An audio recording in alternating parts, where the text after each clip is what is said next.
you all know कि our first working group, the health working group, we will have it on 17th of April. So we are running against time, but most of our smart city works is also involved in as part of this G20 preparation. So smart city ka, as you all know, 3 main works is ongoing right now, which is mostly in the internal road.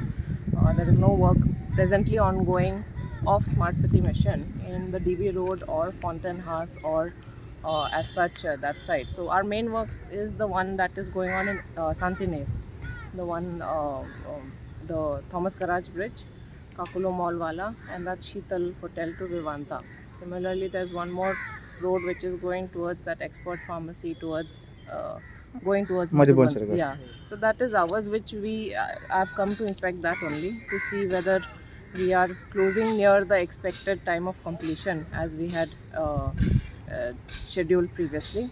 Inspection I have not yet gone, but I will be doing that. And another is this one, the promenade, which I think you all must be knowing. It got opened also. Just small works are still left. There's a small stretch that is yet to be completed till Miramar. Or otherwise also the bridge which has recently been completed, but we are yet to inaugurate it. This Inox Wala bridge. So that is the present inspection that I am doing. It's a routine inspection.